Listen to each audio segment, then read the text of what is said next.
তহিদ আফ্রিদি আমাকে তার বাসায় ডাকায় এবং তার বেডরুমে আমাকে বসায় অনেকক্ষণ আড্ডা দেয় এবং অনুতপ্ততা প্রকাশ করে যে ভাই তোমার সাথে যা হয়েছে এটা ভুল হয়ে গেছে, আমি বুঝতে পারি নাই, তো আমি তোমার কাছে খুব অনুতপ্ত, তোমার কাছে ক্ষমা চাই। সে আমার কাছে অনেকবার ক্ষমা চায় এবং বুকে জড়িয়ে ধরে। পরবর্তীতে আমি চিন্তা করলাম যেহেতু একটা মানুষ অপরাধ করে ক্ষমা চাইছে এবং আমার মতো একজন সাধারণ মানুষকে তার বেডরুমে নিছে, সেহেতু এই লোকটাকে মন থেকে ক্ষমা করা দেওয়াই উত্তম। আমি তাকে মন থেকে ক্ষমা করে দিই। এর পরবর্তীতে সে আমাকে হেল্প করতে চাইছে, আমিও তার কোনো ক্ষতি করিনি, সেও আমার কোনো ক্ষতি করেনি। আচ্ছা, যেহেতু আমি তাকে ক্ষমা করে দিছি, তাহলে কেন আবার এতদিন পরে এসে তার বিরুদ্ধে কথা বলছি, তার নামটা বলে দিলাম? এটা হচ্ছে তারই টিমমেট যারা তার আশেপাশে ছিল, ওই জাকারিয়া বা আরও কেউ ছিল যারা ভিডিওটা ধারণ করছে। সেই ভিডিওটা তারা নিয়ে তার আদার্স টিমমেটদেরকে দেখাইছে গর্বের সাথে যে আমি সায়েমকে উঠাই না পিটাইছি। সো ওই এক কান দুই কান হইতে হইতে কথাটা সব দিকে ছড়ায় যায় এবং আমিও কিছু লোককে জানাই গেছিলাম ডিবি অফিসে যাওয়ার সময় যে ভাই আমাকে তো ডিবি অফিস ডাকাইছে, আমি কী করবো? তারা বলছে তুমি যাও, তোমার কাছ থেকে মুসলেখা নিবে। সো তারাও বিষয়টা জানতো এবং কিছু দুই একজন কন্টেন্ট ক্রিয়েটর আমার সাথে ভালো সম্পর্ক যাদের, তাদের বিষয়টা আমি অনেক আগেই বলেছিলাম।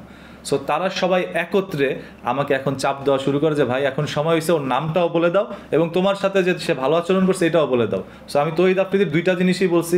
সে আমাকে নিয়ে মারধর করছে, পরবর্তীতে সে আমার সাথে মিলেও গেছে, দুইটাই বলছি আমি আপনাদের।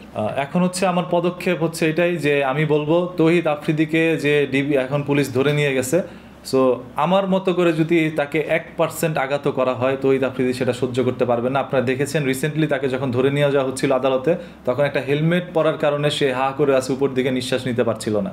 সো তার যে অবস্থা, সে বড় লোকের সন্তান, সবসময় এসির মধ্যে থাকছে, সো সে গরমটাই সহ্য করতে পারে না, লাঠির বাড়ি কীভাবে সহ্য করবে?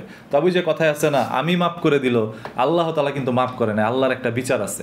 আমার সাথে একা তো এরকম ঘটনা ঘটায়নি, ইতিমধ্যে আমরা দেখেছি আর অনেকের সাথে নাকি এরকম ঘটনা ঘটাইছে। তবে প্রত্যেকের পিছনে হয়তো বা কোনো কারণ আছে, এমনিতেই তো আর সব কিছু হয় না। আমারটার পিছনে হয়তো বা কোনো কারণ ছিল না, যার কারণে আমাকে তার বাসায় নিয়ে অনুতপ্ততা প্রকাশ করেছে। প্রিয় প্রবাসী, আপনার নিরাপদ ভবিষ্যতের জন্য অর্ধেক দামে আজই ফ্ল্যাট বুকিং করুন। ঢাকায় প্রবাসী সিটি দিচ্ছে সীমিত সময়ের স্পেশাল অফার। জমি ও ফ্ল্যাট একসাথে, যোগাযোগ করুন স্ক্রিনে দেওয়া নাম্বারে।